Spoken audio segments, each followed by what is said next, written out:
Afternoon, folks. I'm Dave Canterbury with Self-Reliance Outfitters in the Pathfinder School down here at the Pathfinder Outdoor Classroom.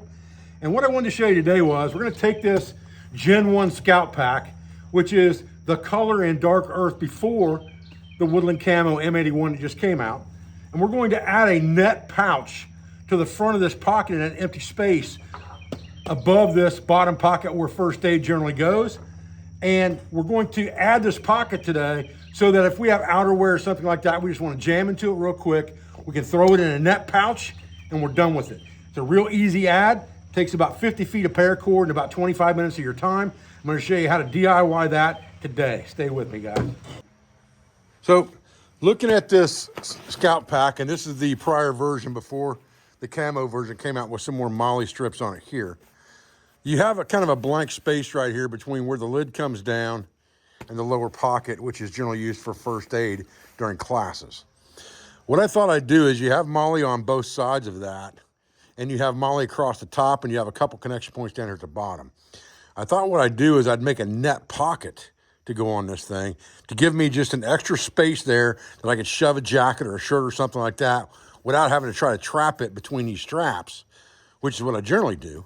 If I can just put a net there, then I can just shove it down in the net. We'll make that out of paracord. So stay with me. All right, so we're gonna use this Pathfinder paracord, and this is made by Atwood Rope in the USA, right here in Ohio.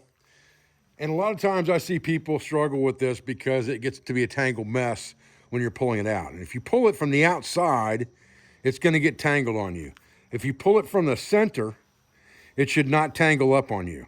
So we're gonna pull our line from the center, and it's gonna uncoil just like it came off the machine, okay?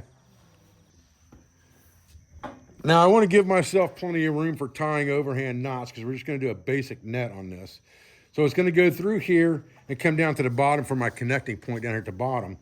And I'm gonna tie knots all the way down. So I'm gonna give myself some extra line here, give myself about 8 or 9 inches of extra room, and cut one piece off and then match the rest to that piece. And once we've got the first piece cut and the ends are seized, we're gonna need 5 pieces this length.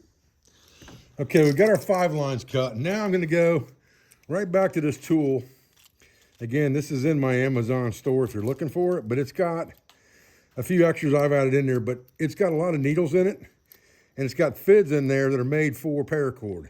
And it's also a fid or marlin spike as is, okay? Easy thing to carry, doesn't take up a lot of room, gives you a lot of spare tools. We're gonna use this fid right here to connect our paracord to lace it through a couple tight spots, okay?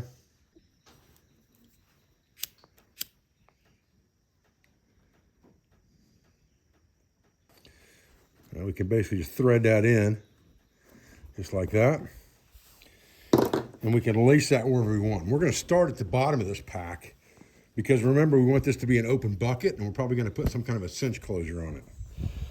So down here where our buckles are at, we're gonna go in here just like this. And this is going to be where the bottom of our net starts. Right here and going this direction, okay? So we can do one or two things. We could double that up if we wanted to, like this, and go off of 2 lines.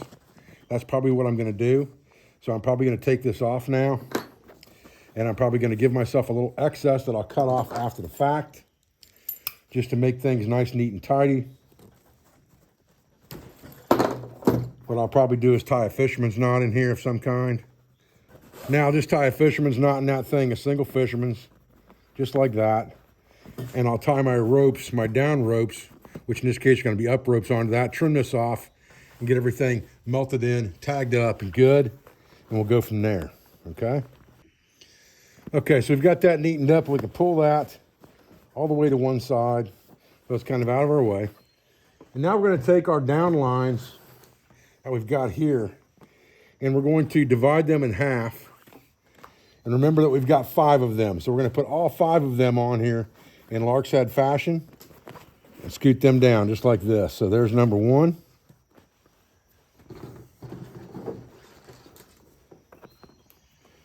Divide it in half. Put it on. Now I did kind of decide on the fly to go with 6 lines instead of 5. And part of that was for spacing. And you can just eyeball that, but I decided I wanted 6. So I went with 6. It's not specific. Depends on how big you want your meshes. But I know that part of this is going to be stretched out to the side of the pack to get this net connected to the sides in these molly strips on the side. So I wanted to make sure I understood that, because this is going to be going over here. So I want to make sure that that mesh isn't going to be too big when I do that. So I went ahead and went with 6 lines. 6 down lines here, and we can evenly space them later. We'll worry about that as we go, all right? So now we've got our 6 lines here. We're ready to start making some net. Okay, the first thing we're gonna do is we're gonna take these most outside lines. We're gonna run them through this first loop of molly, because these are gonna be corner meshes, basically, or half meshes. I'm gonna do the same thing over here. And I'm going to shove it through the first molly and pull it up tight. The first 2 lines we're gonna tie are the next 2, not the outside one. Now we're gonna decide how big we want our meshes to be. And we can move everything out of our way so we can see what's going on. And we're just going to tie an overhand knot in this thing, just like this. And we can adjust that down to get the mesh size that we want there. Then we take the next 2 and we do the same thing. And what we're trying to accomplish now is we're trying to accomplish getting these meshes pretty close to the same size when we're done, okay? And then we take the next 2 and we do it again. And we continue that, kind of measuring as we go here to make sure our meshes are about the same size. Next 2, same thing. This is a simple overhand knot method for making a net. It's got a little more bulk to it than a regular net has, but it's very easy and quick to tie, okay? And this will be our last set right here before we get to our half mesh on the other side. Snug everything up, look at our mesh size, snug it the direction it needs to go, and all these meshes are pretty close to the same size in the middle. Now we've got these meshes in the middle done, and we're ready to attach here and here. And that's gonna be a full mesh right here, okay? Okay, when we get down here, before we tie this first full mesh, I'm gonna pull this out, because where I wanna go is in between where that first stitch is and where it's stitched to the pack. I wanna go in this right here with this cordage to make it a neater job. So I'm gonna take this and I'm gonna heat this up a little bit so that I can kind of turn it into a point with my fingers, like that. While it's still kind of warm, I'm gonna screw it in there just like that, push it straight through here, and pull it out. And I'm gonna do the same thing on the other side.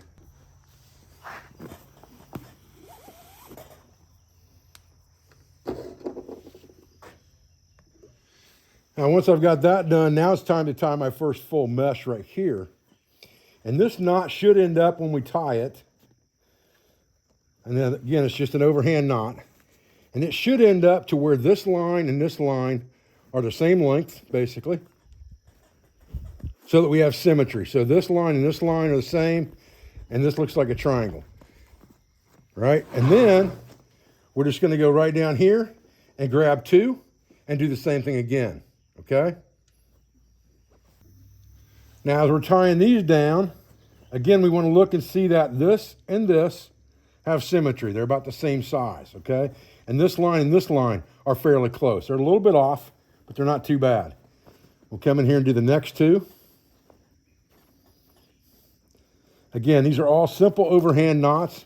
There's no trick to this whatsoever. It's real, real simple. And we're just snugging everything down to size. You got fat fingers, sometimes it's a little more tedious, but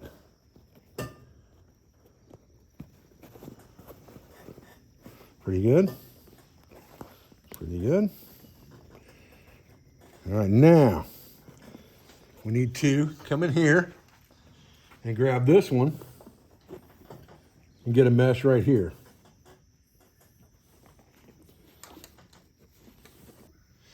Now, we need to do the same thing again here. We need to get this melted down a little bit if it's not still that way to get it pointed. Kind of point that thing up a little bit and shove it in our fid here for our paracord. Screw it in, and we're gonna go up through this one, just like this, okay? You have to get that buckle out of your way for a minute. There we go. Just like that, okay? And you don't want to pull it too tight because you're not trying to pull this mesh down into it, right? You want to give it some room there because you want some space in here. Again, don't pull that too tight because you need this when you're done. You need this triangle like you've got right here. All right, so once you get everything laced in, now you're going back to tying these middle meshes again, all right? Again, you're just trying to even them up. Make sure that your strings are about the same length, here and here. Snug everything in and get all your middles done. Okay, the next thing we need is we need another loop of line at the top through here and here, all right?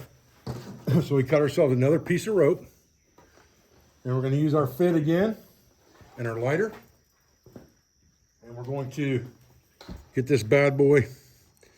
We might be able to feed it through without the fid. We can try it and see. If it's a big enough space, it'll go through there without the fid. There we go. That saves us one step of hassle right there. Maybe this other side will be big enough to do that too. Yeah, it looks like it is. Okay. Close. It's wanting to fight. If I twist it in, maybe it'll go. There we go. Now, we're going to pull this around, but this one we're not going to tie off. All right? We're not going to put our fisherman's knot in here because this is going to be our cinching cord. This is going to be the cord that we cinch this net down to the backpack with. We'll talk about that in just a minute. So what we're going to do is we're going to go back through here. Again, this is where we probably will need the fid, is to go back through. So we'll go ahead and get the fid on here. Okay, there we go. Now, we've got this action. We can cinch that thing down in the pack when it's strapped down. If these buckles are connected like this,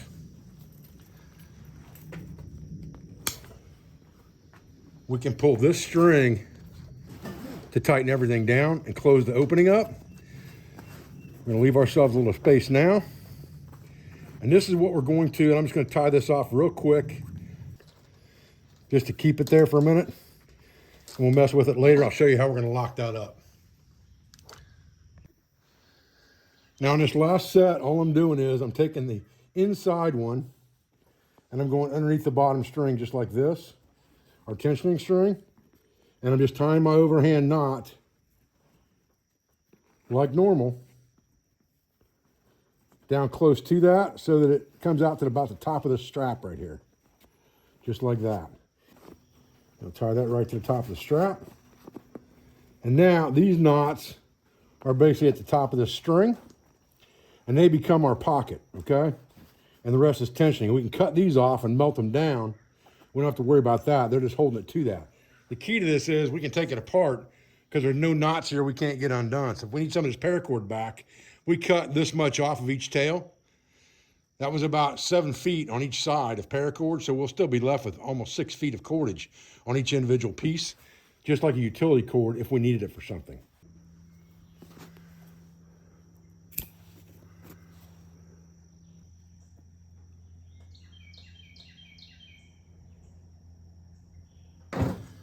Okay, so now I've got this bucket right here that I can put something into and cinch it down. So if I've got some type of field jacket, like this Leicester River field jacket right here, and I put that inside there, I've tied a lark's head with a jam right here, so all I have to do is come in here, get on the other side so you can see it better, get on the other side here, and crank that thing down just like that, and just put a slip loop in there for security, so it can't come undone, and it creates a jam. Then when I want it undone, all I have to do is pull on this, and then this will come undone, and I can open this up. Again, if I want to tighten it up, I just shore everything up onto my jacket, yank on this string, that tightens everything up, and then just this little security half hitch with a slip in it right there, done deal, right? Ready to rock and roll. But now I've got a net pocket on the front of this pack that I can carry a rain jacket, outerwear, anything like that in. That gives me something that will take up that space on the front of that pack and add versatility. All right, guys, listen, I'm Dave Canterbury with Self-Reliance Outfitters in the Pathfinder School. I appreciate you joining for this quick video today on how to make a net pocket for your Gen 1 Pathfinder Scout Pack. I appreciate your views. I appreciate your support. I thank you for everything you do for our school, for our family, for our business, for all of our sponsors, instructors, affiliates, friends, and I'll be back with another video as soon as I can, guys. Thanks.